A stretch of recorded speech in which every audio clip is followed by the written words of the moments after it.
How's the ankle? Yeah, a little sore, sprained ankle, but I'll be good to go on Saturday.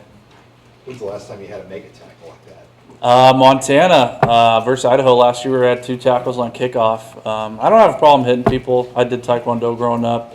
I actually kind of enjoy it, believe it or not. So, yeah. What happened, to get the injury? Did you just land on it wrong? Yeah, I kind of went down to tackle the guy and got rolled up on a little bit, but yeah, I'll be good to go Saturday. What was it like punting through that? Was it your kicking punt? Yeah, so I changed my form. I started doing a one-step punt because I had no explosiveness off my plant, and I've been working that the last couple days, and I'll be doing that on Saturday again probably, but it's really not a huge change. I work at a drill called the one-step drill with my kicking coaches. We do that all the time, so it's really not that different. What's Coach Connors kind of brought as the new special teams? Yeah, we all love Joey. It's a great opportunity for him. He's probably one of the younger coordinators at FBS, and so he's been really close with the specialist unit because he's been with us when Coach Busch has to go work big team stuff in the past. So we are really close with Joey and have a special relationship with him. But there's not too many changes as far as big scheme goes. We're kind of going to run the same stuff that we have been, and I have a lot of confidence in the guys that we've put out there because obviously we've done pretty good so far this year, and I think we'll. You might see a couple new people out there, but as far as base stuff goes, Coach Connors kind of going to do the same thing that Coach Busch was doing. What's he like to work with? What's his personality like? What's important? Yeah, he's really energetic, but he's super positive. He's not going to drag you down super hard if you have a mistake. He's going to kind of positively reinforce you to do better, and I think that's a really good trait to have, especially when it comes to kicking and punting, because sometimes you'll have a miss hit and you don't want to get too down on yourself. And I'm really appreciative for Coach Connors, for keeping us up and keeping our spirits high if things don't go great. Brody Belt described Bill Busch as the good kind of hard ass. Okay. From your experience working with Bill, yeah, how does that apply to him? I just think you can just tell how badly he wants to win, and it's not always going to be he'll appreciate you when you do really well too. It's not one of those things where you come to practice and you're just going to get screamed at for 2 hours and then you're going to leave. Coach Busch wants us to do so well, and the standard is super high, and we just keep raising the standard every day when we come to practice. And I think that's what Brody's talking about is that's the standard you need if you want to be good in the Big Ten, and that's a really good thing to have as a coach, is a high standard, because low standards get you beat, and Coach Busch sets a high standard and he expects us to meet that, and when we don't, he'll let you know about it, but when you do, he'll also let you know about it. So I think that's what he meant when he said the good kind of coaches, he'll really appreciate you when you do your job well. Brian, I know you're a student of punting. Have you been able to gain an appreciation yet for some punters in the Big Ten and yeah. that Rutgers-Iowa game the other night? Yep. Got some real attention for the two punters. Yeah, it's pretty special. I feel really lucky to be a part of this conference. I have a lot of affinity for the Iowa punter and the punter at Michigan State. I think he is really good as well. I think a lot of times we get caught up in national statistics, but the punter at Iowa, for example, his net isn't going to be number 1 in the country this year, but you look at how many he's forced fair catches, how many he has inside the 20. He doesn't always have opportunity to hit a 60-yard punt because you have short fields and stuff.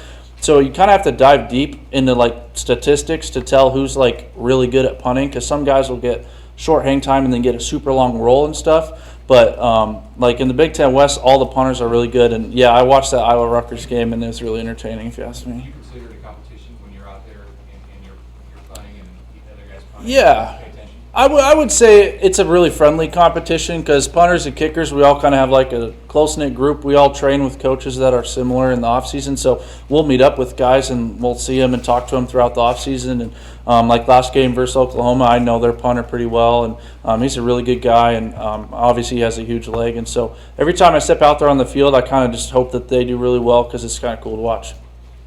Most people, they watch football, and someone lines up the punt, say, all right, time to go grab a snack. Mm-hmm. What's it like to watch a punter on TV with a punter, people in the room with you? What is it like for you to watch those? Yeah, I get a lot of questions being the punter. They ask me what's this, what's that, what is this a good punt, is this not? A lot of people don't understand how important things like direction and hang time are. Someone will hit a 60-yard punt and they'll run it back 20 yards.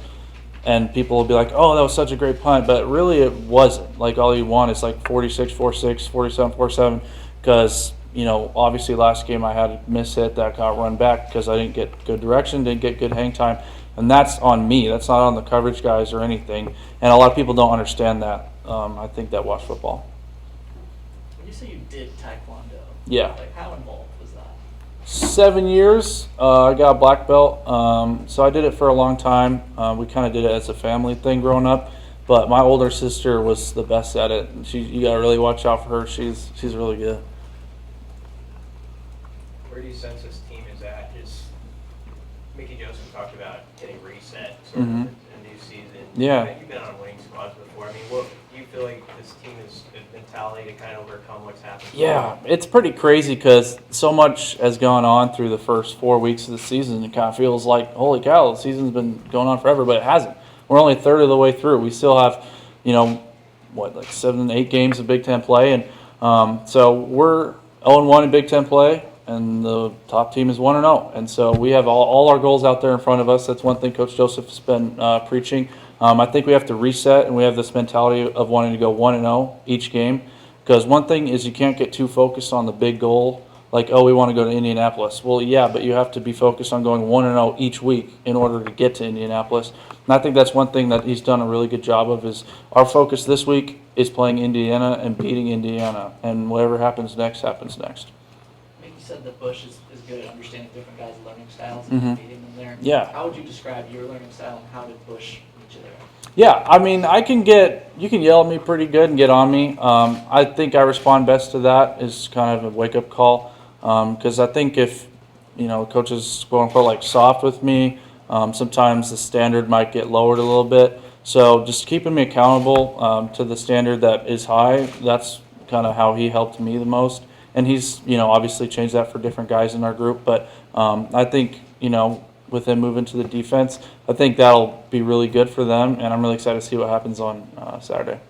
Coach Joseph talked a lot about getting younger guys some looks. How much does that apply to special teams or some guys maybe that could step into bigger roles or that you'd be excited to see go a little more? Yeah, I think we've had really good depth on our punt team. I think that's one thing that I'm super blessed to have is a bunch of really good guys in front of me. As far as gunner play, I think that I'm going to leave that up to Joey in Indiana. We'll find out on Saturday.